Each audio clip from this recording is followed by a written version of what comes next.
What we're going to do today is make a simple bridal bouquet. This is so easy, anybody could do it. The first thing you want to do is have all of your flowers that you're going to be using for your bouquet. And what we're going to use today, we're going to use hydrangea as our base, which we have some white hydrangea. We're going to use some white roses, and we're also using these gorgeous ranunculus. Now, these are not your normal ranunculus. These happen to be a hybrid version from Holland. They're absolutely amazing, and you very rarely find them this beautiful, but when I saw them, I could not resist. I don't know if you can tell the soft blushy color, if you can see that, but they are incredible. Not really a true white, they're just a real pale, creamy, blushy pink. And then I have some white mini callas. And when we finish the bouquet, it's going to be all mainly whites and creams and blush, but then I'll show you how to add a touch of color into it if you wanted to have a little contrasting color. And I have some little mauve mini callas as well, but I'll show you that after the bouquet is complete. And one of the things that you really want to make sure you have ready in advance is everything cleaned. So your calla lilies, they don't have leaves. The mini callas come just the way you want them. So I'm going to just line these up over here. The roses, now these have already been stripped, and when you get them from a wholesaler, they are going to have leaves and thorns on them. Not all roses have thorns, but they'll for sure have leaves. And if you're getting them in the store, like a grocery store or supermarket, they might have already stripped all the thorns off for you. But for your bouquet, you really don't want to have these leaves. They get in the way, and they're just make your handle of your bouquet bulky, and you don't want that. So I'm going to take off all the leaves, and then I'm also going to take off the guard petals. These are the little green petals you see around the outside edge. That's just a petal that is there. It protects the rose in shipping, and you want to tear those off. You know, it doesn't hurt the rose to take them off. So we're going to do that on all of our roses. Just take off the leaves, clean the petals, and you can see I'm just turning it with my thumb and index finger and just turn it around and take off any petal that looks like it has damage on it. So I'm just going to keep stripping these. And you want to, when you take the petal off, you want to kind of pinch it at the base with your thumb and forefinger and get all of it off. You don't want to leave, some people, you'll see when you buy roses in the grocery store, you might see where somebody takes a petal off. I don't even know how to do it, I see it, but it leaves this little extra piece on here, and that's not good. You don't want to have that. You want to just clean everything off so you have a nice, perfect bloom. So I'm just going to keep stripping all these. Taking it off. Okay, you can see on this rose, this happens where the rose separates from the hip. We don't know why it happens, it just does. It could be a perfectly good rose and they fall off at the hip. That will happen, and it's just, if you're using rose petals for something, well then you just sacrifice that one, and that one goes in the petal bucket. So it doesn't mean that their roses are old, it just meant that that particular flower cracked off at the hip. Okay, I'm going to take that petal off. And this is basically kind of sort of like with cooking, you know, getting all of your ingredients ready, your mise en place. This is getting all your mise en place of flowers ready for your bouquet.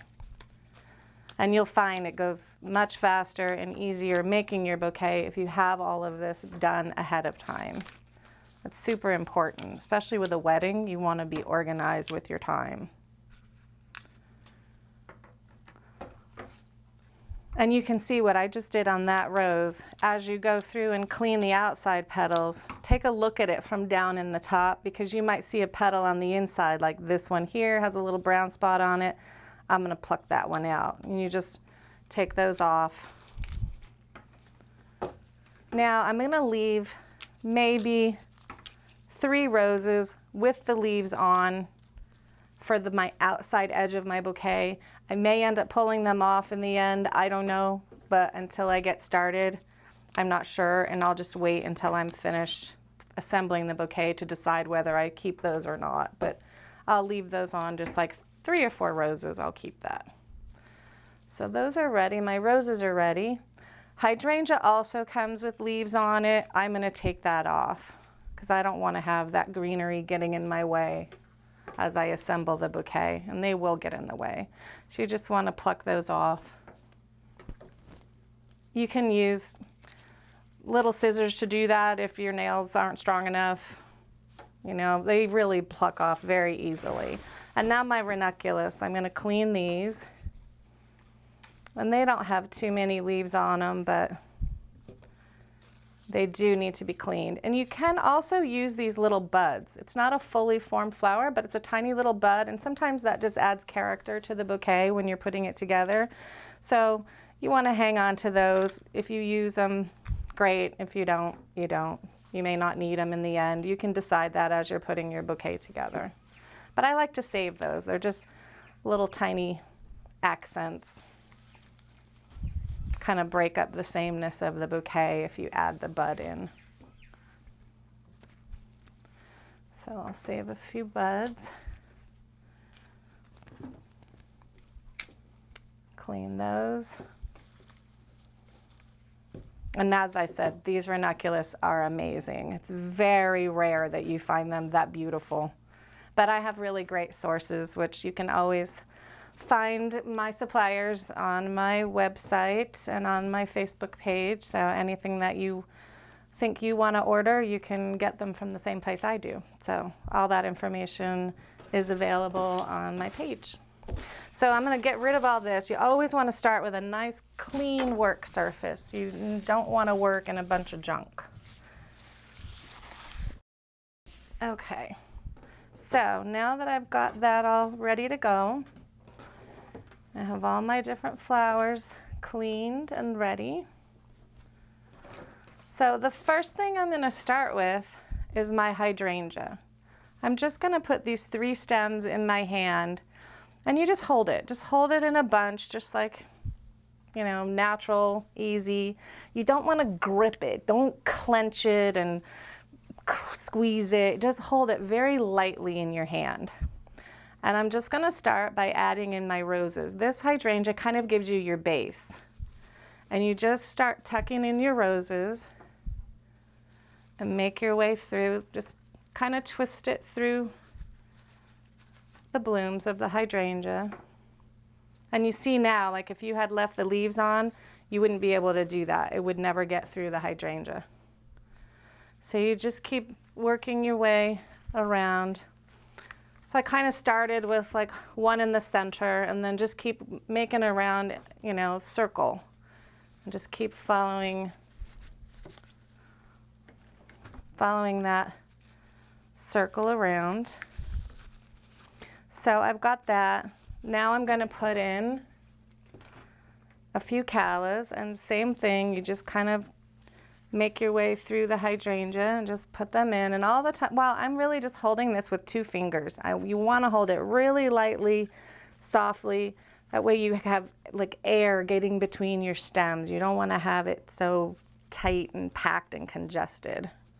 And if you hold your hand really tight and clenching it, your bouquet will kind of have that feeling as well. So just keep it loosely in your hand the best you can. Now I'm going to start adding in my ranunculus, and again let me just cut this a little bit shorter, make it easier.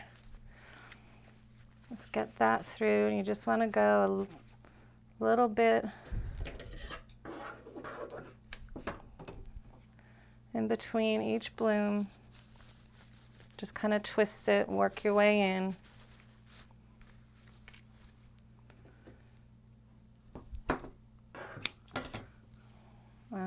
Another one in the center. I'm cutting these partly because the stems are crooked.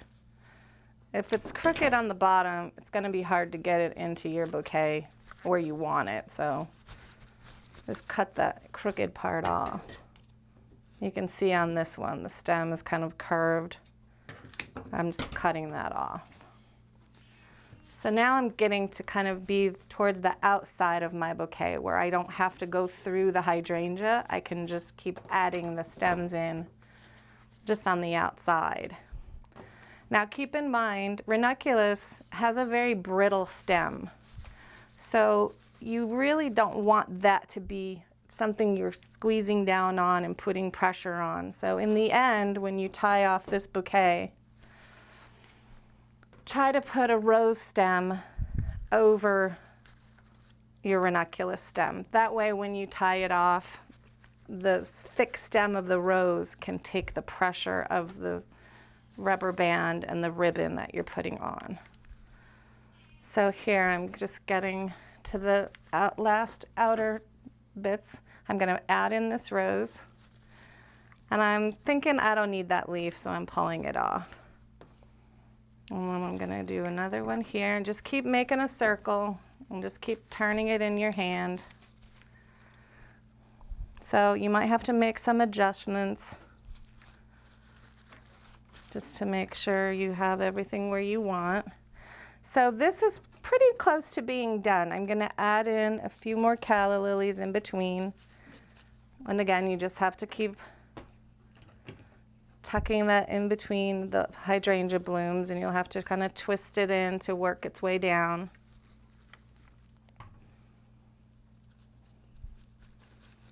And as you get more stems in, it gets a little bit more difficult to put your stems through, but just, you know, do it, kind of twist it around, and it'll make its way eventually down, and then you can catch it in your hand. So there we go. Now I could stop here and have this bouquet all white and cream and blush, but if I wanted to add a little bit of texture to it, I can go in and add these little green buds. I kind of like it the way it is. If I wanted to put in a little green accent, these are a cute way of doing that. You could just add those in between. I'm going to leave it like this.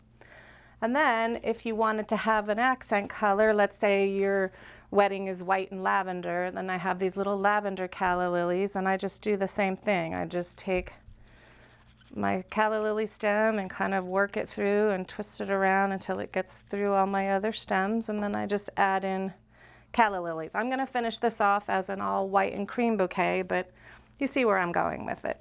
Anyway, now I have all these stems in my hand, and what I'm going to do is take my clippers and cut it to the length that I want. You want it to be about, you know, if you're going to hold it with two hands, you want it to be about 2 hands length. So that's kind of how I gauge it.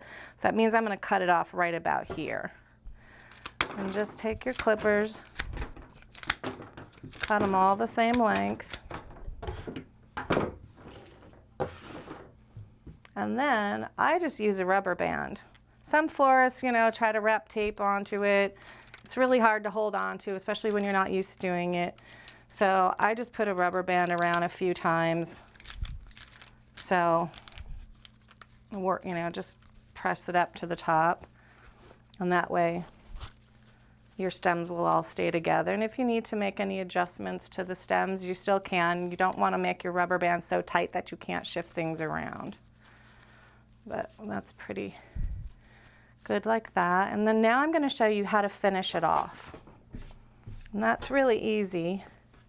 We're going to take this ribbon. I'm going to use 3 yards of ribbon, which you just take your ribbon, it's 3 yards long, fold it in half, and take right in the center of your ribbon and wrap it around your stems. So I'm just going to go around one complete time and then come back up to here. I'm going to tie that in a knot. And that's just going to secure my ribbon in place. Then I'm going to take this and do kind of a wrap, just a crisscross, where I'm going to wrap my stems and twist the ribbon around itself, and you'll see when I come back around. So I'm coming back up and I'm twisting that ribbon around itself. And then I go back around and I do the same twist in the back, and I come back around to the front and do the same twist in the front, and then I repeat that again in the back, wrap it around, twist it, come back to the front, wrap it around, go back, and now I'm going to finish it off down here. And again, I'm going to tie it in a knot. Now, at this point, you can either make a little bow and put it up at the top, or you can have it be a little bit different and make your bow at the bottom. And it's just simple to just tie it like you would tie your shoes. Basically just tying a simple shoestring bow.